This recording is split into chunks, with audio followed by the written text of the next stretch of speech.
and welcome to Talking Points. I'm Dave Kelly, Director of Advanced Media Production at Cal State Long Beach.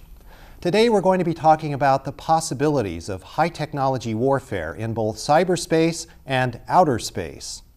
My guest today is Dr. Larry Martinez. Dr. Martinez is a professor of political science, and he has also been following the high-tech space race for more than 3 decades. Welcome, Larry. It's great to have you here on Talking Points. Thanks, Dave. It's great to be here. Well, anyone that reads the news today or follows the news today is aware of all of these different things that are in the news today, including missile technology, cyberspace hacking, meddling in cyberspace, and also the implementation of all kinds of nuclear warheads or the fear of nuclear attack. So let's try to bring this all together today and talk about cyberspace and outer space in that way. And it seems to me that we can start the conversation by talking about World War II and some of the major game changers that occurred during World War II in terms of pushing all of this technology forward. Certainly we had the dropping of the 2 nuclear bombs on Japan at the end of the war in 1945. We also saw the German rocket scientists launching the V1 and V2 rockets, which then went over the English Channel and hit London and caused a lot of damage there. And then we also had a third major game changer, and that was the development of a decoding machine to decode the German communication system, and this was featured in the movie The Imitation Game. And so if we talk about those 3 game changers and maybe 1 or 2 others, how has all of this led to where we are and where we find ourselves today? Yeah, we're very lucky to be living here in Long Beach because we're right in the center of the Southern California Aerospace Technology Center, and starting with Jet Propulsion Lab up in the northern part of Southern California. And then if you look over towards the airport, you'll see that there are some very big companies over there, such as Boeing and so forth. And then right here in Long Beach, we have, even at the Long Beach Airport, major manufacturing that began before World War II. And so we're in the center of a huge technological revolution. And as you said, is that World War II was a major, let's say, stimulus to develop new weapons, new capabilities. Of course, each side was developing capabilities that they thought would give them an advantage. But these technologies, which were started in World War II, are directly responsible for instance, our very, very sizable computer and software industries that we have that are permeating our daily lives to an extent that we, a few years ago, could not even have imagined. All right, well, let's take a look at outer space, the last frontier, and that begins, I believe it's at about 62 miles above the Earth, 100 kilometers. That's the Kármán line, where they say is the official beginning of outer space. But we've got some images to help us gauge what we're talking about here. And so we'll take a look at the first image, which is the International Space Station, which is actually floating at about 250 miles above the Earth. It makes 15.5 orbits every 24 hours around the Earth. What speed does it have to be traveling at, Larry? Well, it's at an altitude of about 250 miles, where its speed is right around 17,000 miles an hour. And so this is really something unbelievable. It's the world's biggest public works project.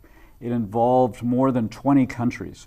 It is the size greater than a football field.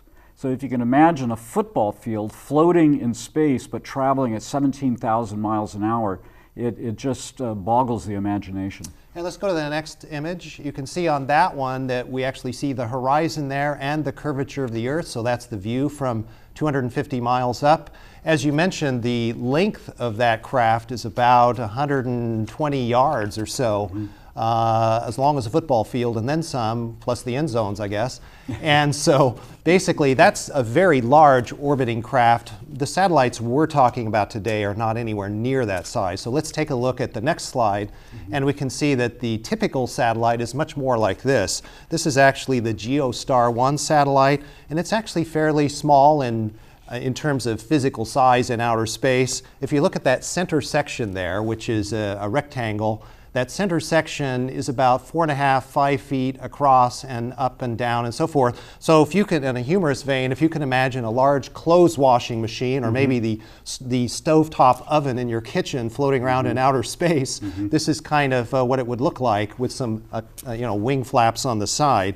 And so as we look at this, let's go to the next slide and we can see what the 3 orbital zones are, because we have 3 orbital zones for satellites. One is the low Earth orbit, which is closer to Earth, where the International Space Station is floating, obviously, in that zone. There's a mid-Earth zone, and there's also a high Earth orbit, which is at 22,000 miles and above. And if we go to the next slide, we can see that those are the 3 zones highlighted. Larry, let's go through those. The first one is the sun synchronous zone, which is the low Earth orbit. What kinds of satellites are floating around in that arena? Typically, these are satellites that depend on sunlight to light the objects on the Earth that they want to survey or to photograph. And so, for instance, weather satellites, spy satellites. In other words, they want to constantly be able to see the Earth below in sunlight. And if you put it in a sun-synchronous orbit, that allows you to essentially see the scenes on the Earth. They're always going to be illuminated, rather than having the satellite pass through the shadow, the dark side of the Earth as it goes around in an orbit. And so that's the advantage, for instance, of a sun-synchronous orbit. So if the CIA is trying to get a photograph of your license plate, is it probably going to be from a satellite in that zone? Usually they try to put them in lower orbits. The problem with a lower orbit is that you're traveling faster. So this means then that you have to have optics and the ability to target from a satellite that's moving about 17,000 miles an hour, and that's a tough thing to do. Okay, Larry, let's talk about the mid-Earth orbit, which is what's referred to as the GPS orbit. That's pretty obvious. We all know what GPS is. What goes on in that orbit? Well, that orbit is an altitude at which satellites can see a lot of the Earth from one position. And these satellites, for instance, GPS, consists of 24 satellites at that orbital altitude. And at that altitude, it's possible for a user on Earth also to see multiple satellites at the same time. If they were lower down, it'd be more difficult. You would see fewer satellites. And if you're farther away, it requires more radio energy, and it also increases the delay time. And so they found about 12,000 miles to be ideal for navigation satellites. And people who don't know what GPS stands for, it means Global Positioning System. Right, right. Okay, and let's go to the geostationary orbit, which is the one that's in high Earth orbit at above 22,000 miles. First of all, what does geostationary orbit mean, and what kinds of satellites do we find out there? Yeah, geostationary is an orbit. As you go farther away from the Earth, the satellites tend to travel slower and slower in their orbits around the Earth. For instance, the Moon, which is at over 200,000 miles away, it takes 28 days. Well, at precisely 22,300 miles, it takes a satellite exactly 24 hours to complete one orbit around the Earth. And if you place that satellite precisely over the equator, it will appear not to move. In other words, to a person on Earth looking up, if they could see it, the satellite would appear stationary, and that's why it's called the geostationary orbit. So do we find a lot of television communication and radio communication, that sort of thing, using those geostationary satellites? Yeah, because the way in which you're able then to connect millions of television viewers who have the dish antennas are pointed at this non-moving point in space, and they're able then to get all their programming without having to move their antennas. Okay, well that leads to the next question, which is why have we relied on satellites so much for commerce and trade, and as well as military reconnaissance and intelligence? Yeah, satellites became possible to place in orbit with the first rockets that put objects into orbit in the late 50s and into the early 60s. And the satellites made it possible to erase geography from communication. That is to say, before, you had to actually have a wire between communicators. So if someone's in Europe, someone's in the United States, you had to have a wire. And these are these cables across the ocean. Very expensive, very prone to breakage and a lot of problems. Satellites means that anyone within view of the satellite, and if you're at it geostationary, you are in view of 1/3 of the people on the face of the Earth, can see that one satellite, which means if you put a TV signal up there, you're able to hit 1/3 of the viewers on Earth all at the same time for the same price. And so the price was unbeatable. And so it revolutionized telecommunications and broadcasting, which meant like a company, one of the pioneers was HBO.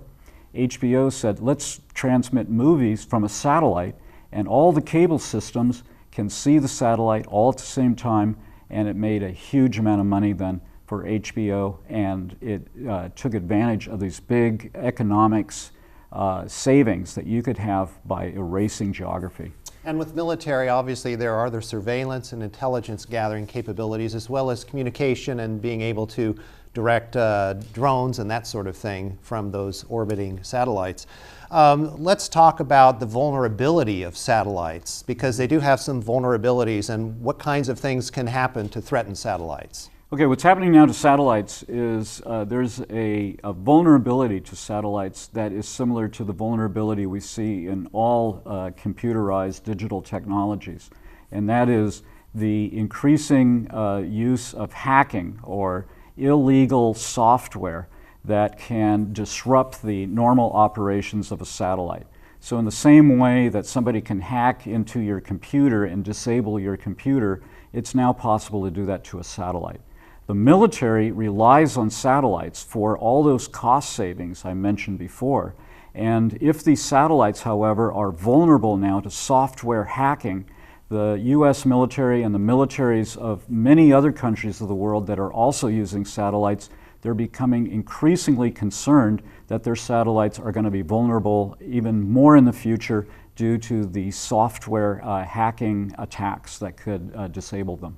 So we're talking about software vulnerability. There's also a physical vulnerability involving what's referred to as space junk. Mm-hmm. And we have a couple slides on that. We'll take a look at this first one. This shows you from above high Earth orbit how many things are floating around in outer space. There are about 1,400 or 1,500 satellites depicted in those white spots, but the rest of it is space junk. What is space junk, Larry, and why do we have so much of it? Space junk is anything up there in outer space that no one controls. And so these are old, dead satellites that are no longer functioning, and they're just drifting in orbit, plus their parts from the rocket boosters. So whenever a satellite is placed into orbit, there are parts of the rocket that are jettisoned away.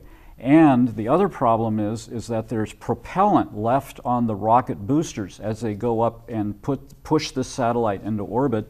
This leftover propellant can explode. And when it explodes, it creates thousands of pieces of small bits of metal, paint, everything that was in that rocket booster, and they can stay up in space for hundreds of years. And some of those are moving pretty fast, and so they can collide with other objects. We've had cases of a perfectly healthy American communications satellite that was wiped out by a piece of broken off Russian rocket booster.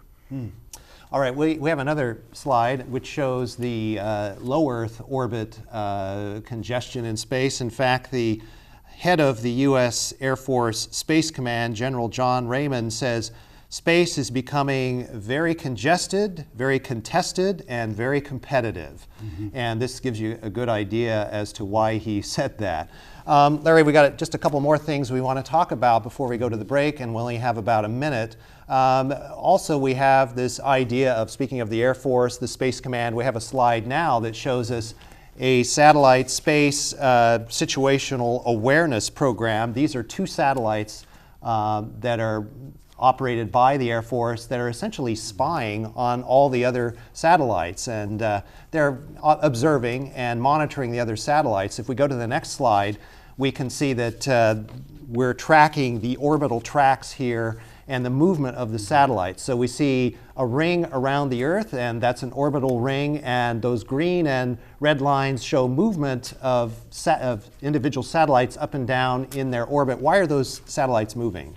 Well, a lot of the satellites, they want to attempt to conserve as much of the propellant on board the satellite. The satellite you want to keep it in its orbit that you want and for your customers. And this requires small uses of propellant. Over time, it means then that the satellite could use all its propellant and thereby end its engineering lifetime before you've made as much money as you want to make, let's say, or if the military get as much use. If you can minimize the propellant and let the satellite drift, and what the slide shows is how they have let the satellites drift slightly in the orbit to maintain propellant. And also, I think they're maneuvering a little bit sometimes to avoid some of that space junk. Right. If they, for instance, about once every month, they have to move the International Space Station to avoid a piece of junk coming too close to it. And other satellites, like you're showing in the geostationary orbit, there are dead satellites up there. They drift. And if you have a nice live satellite, you don't want it hitting the dead satellite, so you have to move it. Okay, Larry, we're going to have to go to the break now. When we come back from the break, we'll continue this conversation about high technology threats in outer space, and then we'll bring it back down to Earth and talk more about cyberspace here on the land. Stay with us.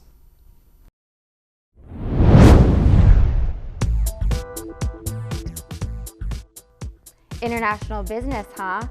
Number 1, know the culture of that country. Come alive with Pepsi. Translated into Chinese is, Pepsi brings your ancestors back from the dead. PepsiCo made that mistake in Taiwan. Learn about strategic planning, government policy, and policy analysis, and so much more. You can become a part of this exciting career field with a degree from Cal State Long Beach.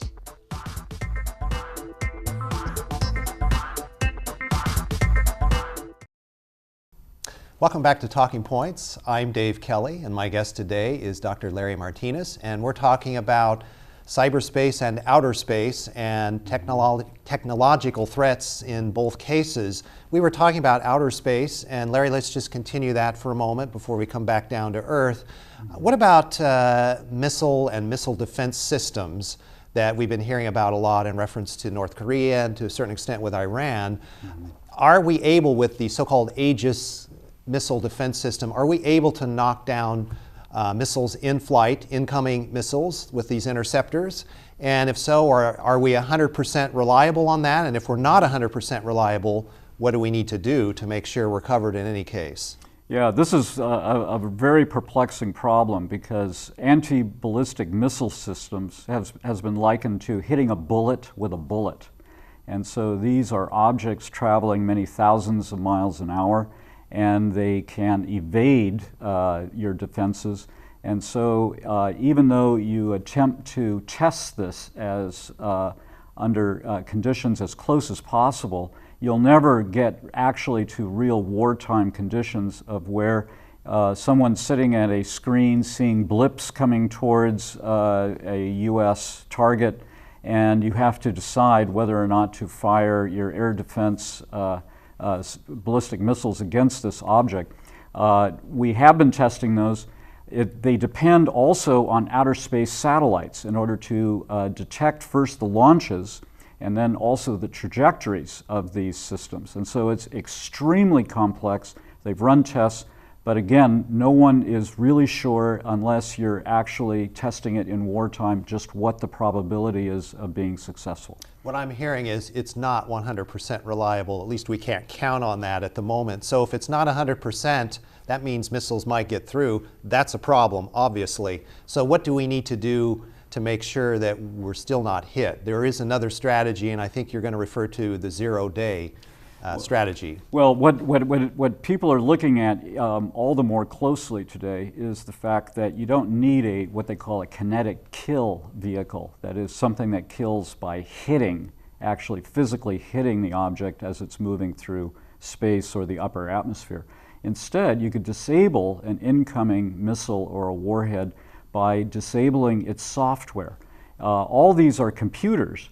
And if you know of a vulnerability in the software system, you could sabotage the launch, you could sabotage the way in which the rocket is deploying the warhead, and you could, in some cases, even disable the ability of the warhead to explode. Because again, all these are computers, they all run on ones and zeros, And if you know of a vulnerability in that system, that's something that could be exploited. And why do they call that zero-day strategy? It's 0 day because no one knows about it yet. As soon as somebody knows about a vulnerability, they fix it. And so if it's a 0 day, it means that you know of a vulnerability in someone else's computer system. They don't even know about it.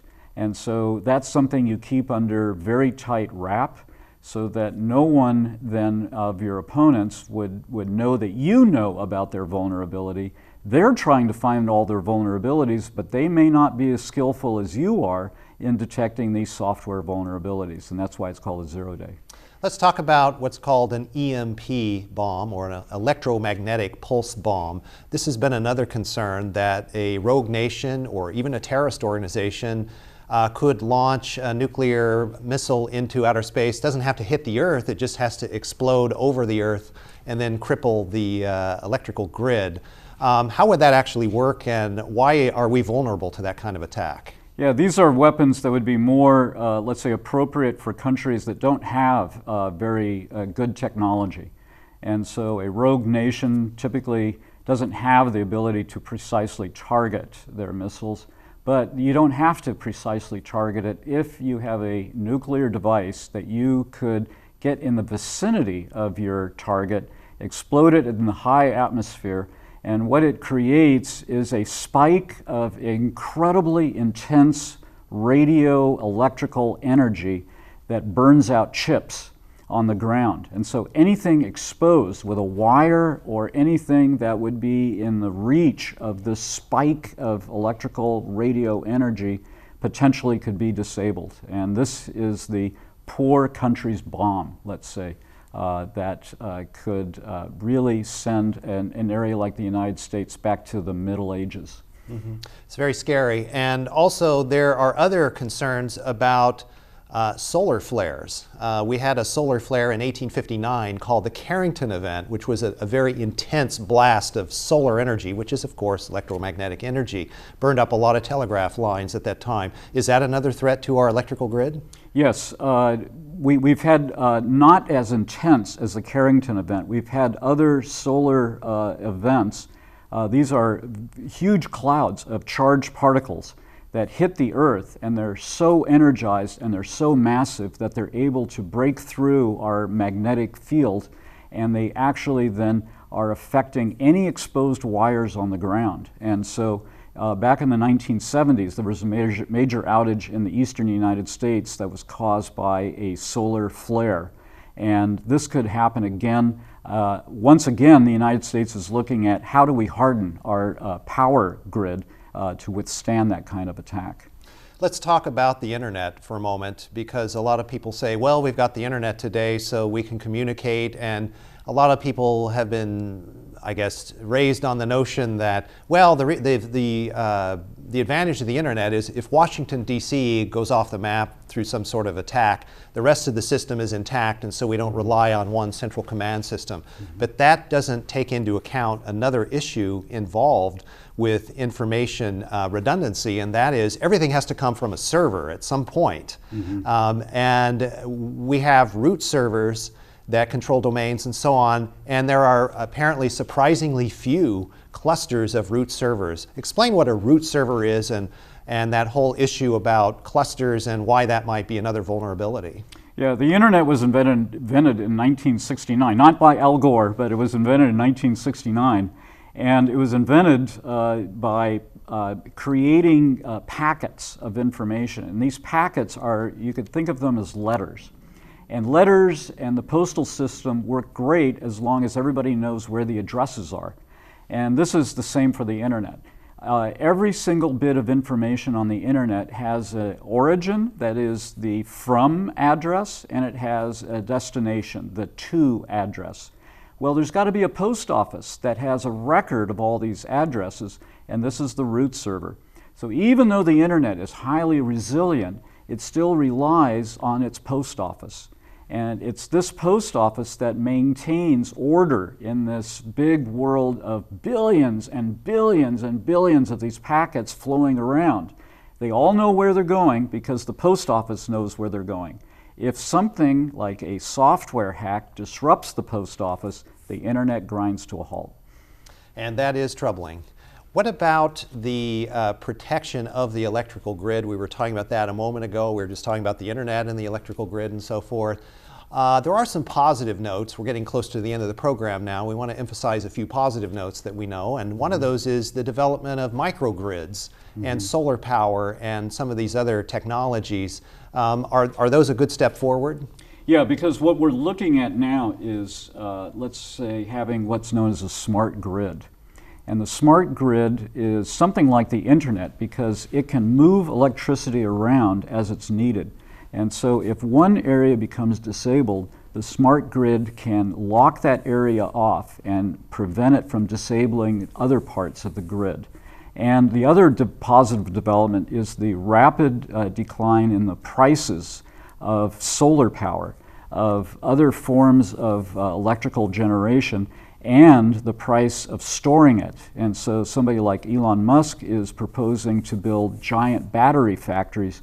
So this could take a lot of load off of the grid, and it means then that everyone's going to be less dependent on some central utility producing all their electricity, and instead can rely on much smaller, much cheaper, and much more decentralized electrical power generation. We just have under a minute left now, Larry, and I guess it's important to note that it doesn't take a cyber attack from a rogue nation. It doesn't take an electrical magnetic pulse bomb. All it takes is a good earthquake, I guess, or a solar flare, and we could be facing, days, perhaps even weeks of power outage, even here in Southern California. So should people be prepared, and does this mean we need to decentralize more of what we're doing, as you were just saying? Yeah, in contrast to areas that were very hard hit by hurricanes, the advantage of a hurricane is that you have a warning.